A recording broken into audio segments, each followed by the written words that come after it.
technically speaking, every horror film begins untitled.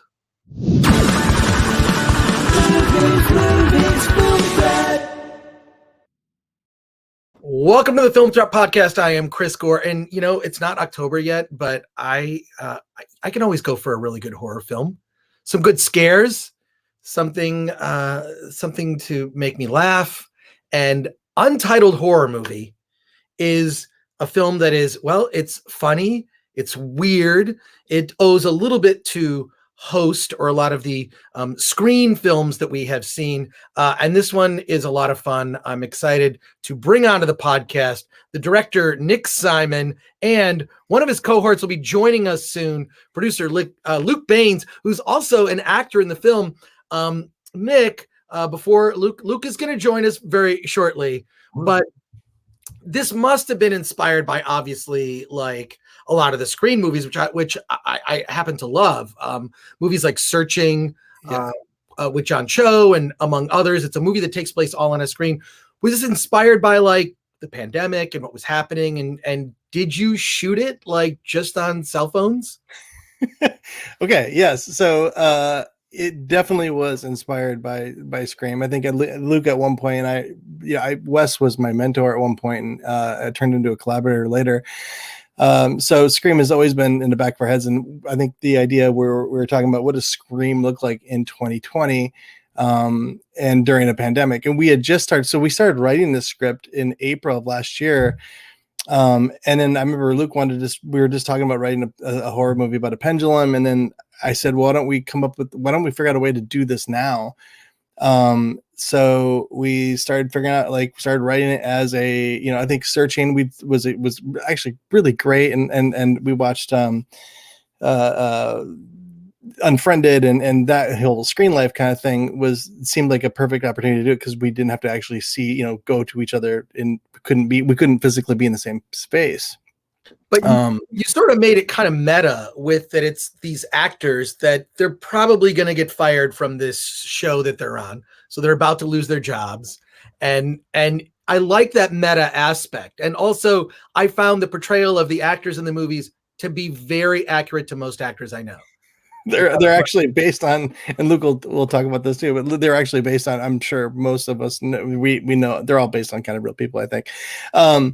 Yeah, so it's we started shooting this last May, I think, right at the beginning of the lockdown, or they were right in the middle, right the first part of it, and I remember when we were the first production to get approved by SAG, and one of the rules were we couldn't have two actors in the same physical space, so we had to rewrite a scene where I think Luke's character at one point goes over to Kat's character's house, and we had to, in the original script they were together, and then we had to rewrite it so that they were outside from each other and things like that. It definitely is meta, and it definitely is a comedy, I think, first, and I'm really glad you compared it to Scream, because that's like the greatest honor there can be.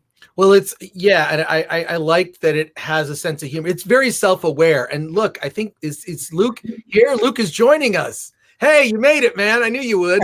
Talk about meta and self-aware. I couldn't get on the laptop. Yeah, no, exactly. No, but that's perfect. I mean, I like that you just included like everything that kind of happens on these calls.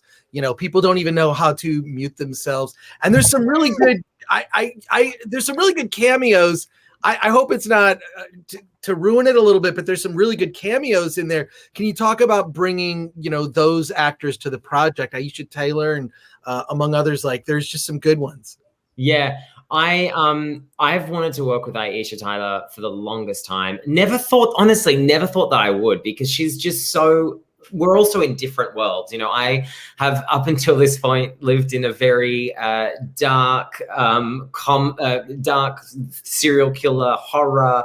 I've played demons, I've played kind of thing. So I'm like, I don't know what world Aisha Tyler and I are working together.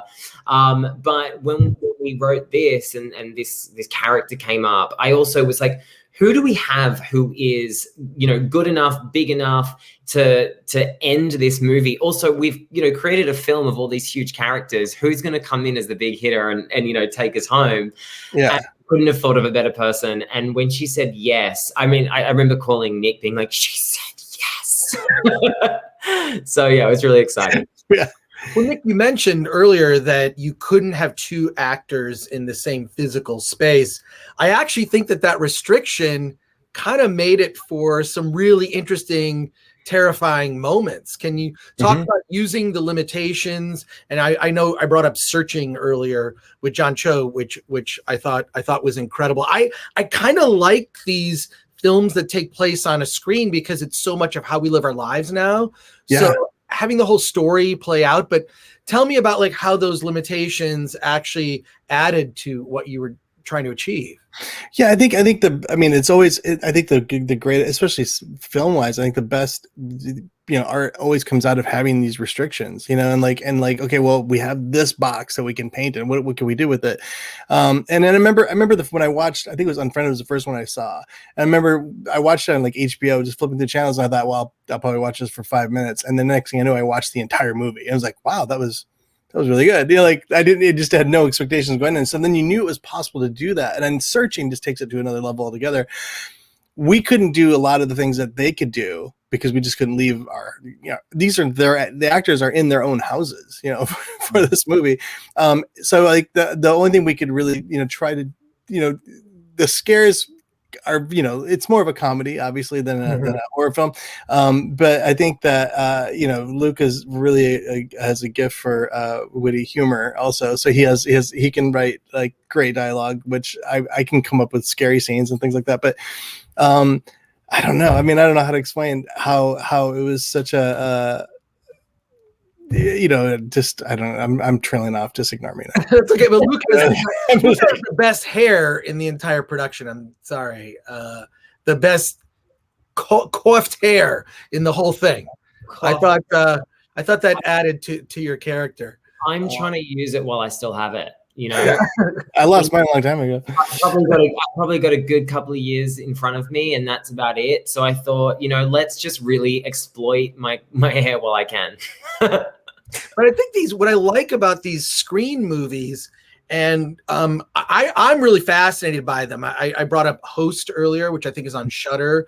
I really happen to love these films. Host is not so much a comedy. Yours is more of a comedy leaning into self-awareness, which I think makes it really work. But what it does is, there's so many challenges with screenwriters now because, these things that we carry around with us, they can solve every problem. But when they're kind of like part of the problem, I find that really, really fascinating. So was that aspect kind of weaving that stuff in? Because then you've got like, characters going on live streams to other characters' apartments. Like, tell me a little bit about that. I thought that was a really fun aspect.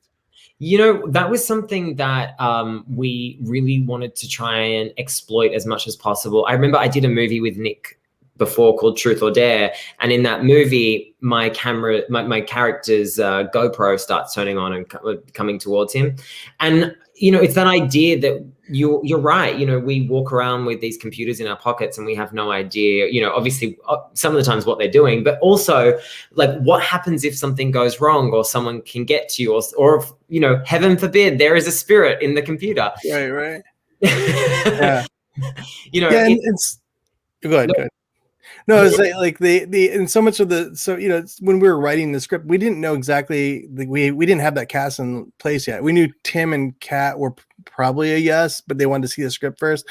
So when we were writing the script, we kind of like kept on adding different things because we knew that it was all going to be on screen. So you have to figure out a way to keep it interesting and keep it moving as everybody's doing it. So like when it gets to the point where Kat's walking around on her phone because her laptop died and Luke is holding the phone up so that people can see, and they're almost as if they're the audience themselves telling her not to do that. It was like, that's when I feel like, oh, this is really working. That was like the first moment I think I remember getting into that part of the writing going, I think this might be kind of fun. I don't know. Well, there is the aspect of like an audience saying, don't do that stupid thing. But then you have the characters saying, don't do that stupid thing. Right. In the movie, kind of, I thought that was a great aspect. As much as like there are like horrific aspects, especially with regard to the sound design, I thought, which was very well utilized. One of the biggest horrors in it is a mustache that probably, I think it actually, because I watched through the end credits, I do believe, there's like a credit. You thank him. Yeah, we thank the mustache. let's be honest. That mustache is the character that steals the show. It is. I just like the fact that it's called out like every time. So I think this is a what I'm realizing through this, and maybe I'll talk to my therapist about it later, is a flaw in my personality, one of many, but which is that, we have this joke in there about Leslie Kahn, and who is a famous acting coach in Los Angeles, and there are a lot of conversations that you get into with actors where they like to tell you that they've studied with her, and I thought, that's a really funny joke, I'm going to put it in there. Nick was like, that's a very insular joke, maybe we pull that one out, keep it a little bit broader, which I definitely agree with. And then I thought the brat in me was like, no, I want that joke in there. So I'm just going to write it 4 more times, because then you can't say that it's a joke no one understands because I've explained it. And that's the same with the mustache. We went to Tim and said, hey, we're doing a movie. Do you want to do it? And he said, sure, I'm interested, but I've got a mustache. And Nick and I both went, okay, well, because he said, can we keep it? We were like, I mean, you can keep it if you want, but we're going to make a ton of jokes about it. Yeah. He was like, I'm growing a mustache for the lockdown, because we started shooting this last May. So like at that time, I think people actually thought that the lockdown would be over by July. I mean, everybody thought they would be back. Like, they were still selling tickets to Disneyland in like August last year around this time. So you're like, he's like, I'm just going to grow this and see if I could do it. And then I'll shave it when lockdown's over. And we're like, okay. I mean, he's like, so I'd like to keep it if that's okay. I'm like, yeah, it's great. And then we just wrote a million jokes on. I like the inside baseball stuff personally. I mean, like if a movie can impart some knowledge to me beyond like the world of the movie, I happen to appreciate that. Nick and Luke, thank you so much for being on the Film Threat podcast. I know you got to run. Untitled Horror Movie is out. It's out, or at least by the time this runs, it'll be out and available for everyone to see. Isn't that scary? Yeah, scary. Having your film released right now. It's scary. Thank you so much for being on the Film Threat podcast. I appreciate it. Thank you.